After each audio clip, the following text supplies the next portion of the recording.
The 9.5 PTB was almost exclusively focused on two things. Number one, a shiny new map, and number two, some hit or miss trickster changes. There were other points of interest in this patch, like a new survivor with new perks, but these other two features took up most of the spotlight. Even the official picture that summarizes the patch notes for this PTB has zero mention of the new survivor, which is strange to me. When shiny distractions overshadow the entire patch, it's easy to miss all of the smaller changes and new features that were carefully crafted. All of this to say, this 9.5 patch rollout is feeling eerily similar to the 9.2 PTB. What happened with the 9.2 PTB? Well, that was the PTB in which everyone was so focused on the anti-tunneling changes that the new killer and pallet density update were basically ignored, with both of these only receiving more attention after causing a lot of problems when the patch finally went to the live servers. So to compare the 9.2 PTB with the 9.5 PTB, there is one feature in particular that has been buffed in a way that gives it the potential to disrupt the flow of average Dead by Daylight matches,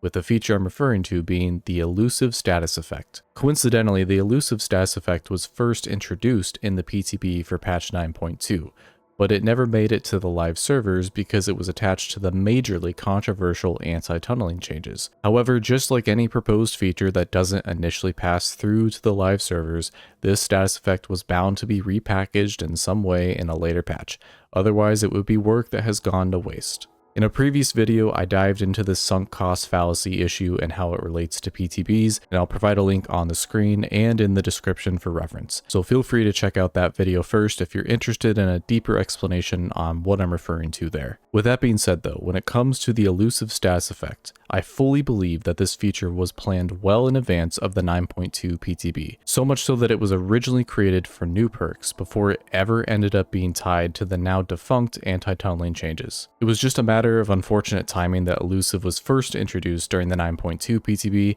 and not as a part of a new perk design. Now, putting aside the timing of its initial introduction, when it comes to Elusive itself, I don't mind it at all, as I believe it's a very creative and succinct way to describe when a survivor enters a super stealth-like mode. For those unaware, the Elusive status effect is symbolized by this bunny rabbit, with elusive survivors being granted the following effects. Auras are hidden, leave no scratch marks, leave no pools of blood, and make no grunts of pain. Now, as mentioned a moment ago, the Elusive status effect was initially introduced during the 9.2 PTB, but it never made it to the live servers. That all changed recently though, with Elusive returning in patch 9.4 as a status effect for one of 11's perks, Extrasensory Perception. And now with the 9.5 PTB, Elusive has been included in two other perks, one being an older perk that has received a rework, and the other being a brand new perk. The brand new perk that Elusive is tied to is the perk called A Place for Us. This perk functions as follows.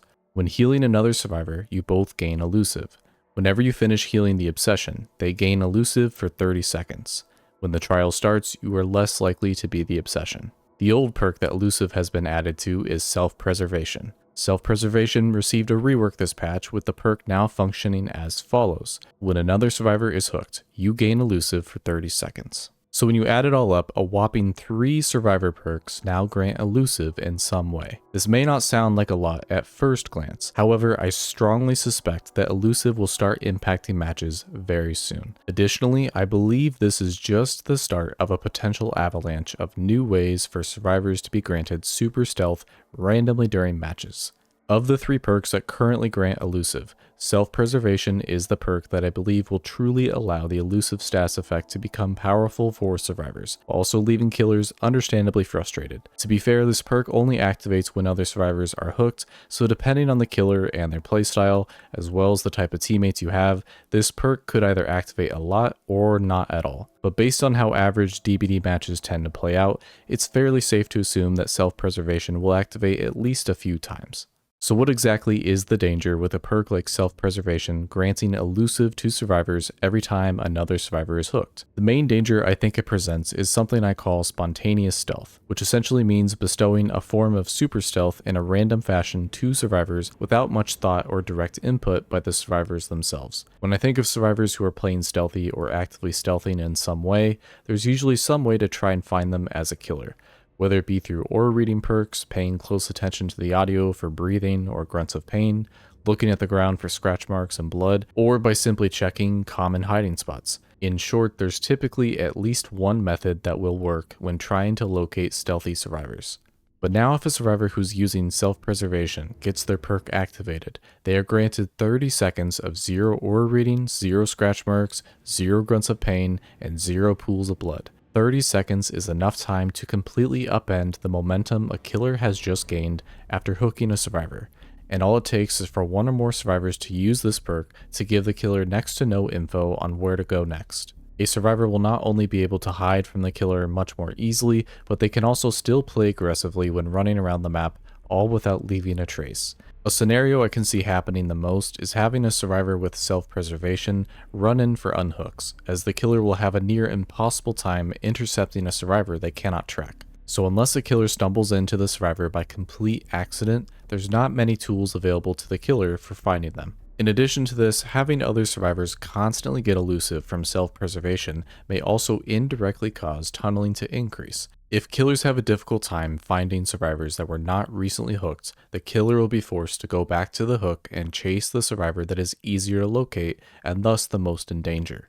And while I totally understand that the entire point of a perk that's called self-preservation is to protect yourself over others, I'm not sure if this perk's selfish benefits will have a positive impact on how matches flow. Giving survivors spontaneous stealth over the course of a match can completely wreck how a killer approaches chases and macro gameplay, while also allowing selfish survivors to get their teammates killed and or tunneled in the process. I know as a survivor main that my favorite thing to witness is another survivor playing super stealthy while also doing nothing to benefit the team in any way. All that sarcasm aside, I do fear self-preservation may only promote genuine selfish playstyles even more, and that's not good for solo queue in particular. The new perk A Place For Us also has the potential to disrupt things, and not necessarily in a way you might think. While this perk allows at least one survivor, with that being the Obsession, to be granted elusive for 30 seconds, what if this same survivor is using Object of Obsession and actually wants to be seen by the killer? This is the complete opposite of perk synergy for survivors, and is just one small reason as to why this new perk should get a rework to where it only works on survivors who are not the Obsession. This way it's more likely to be used during a match while also not disrupting an Obsession build.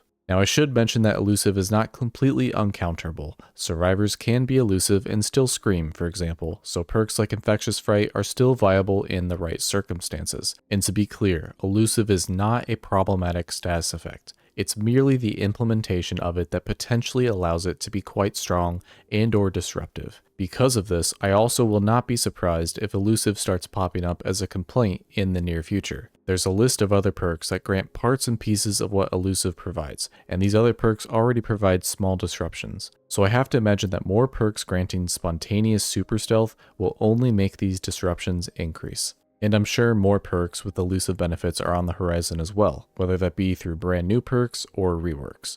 Altogether though, Elusive is on the cusp of becoming a major disruption to the average DBD match. It's not to be misunderstood or underrated. That's all for now. Thank you for watching.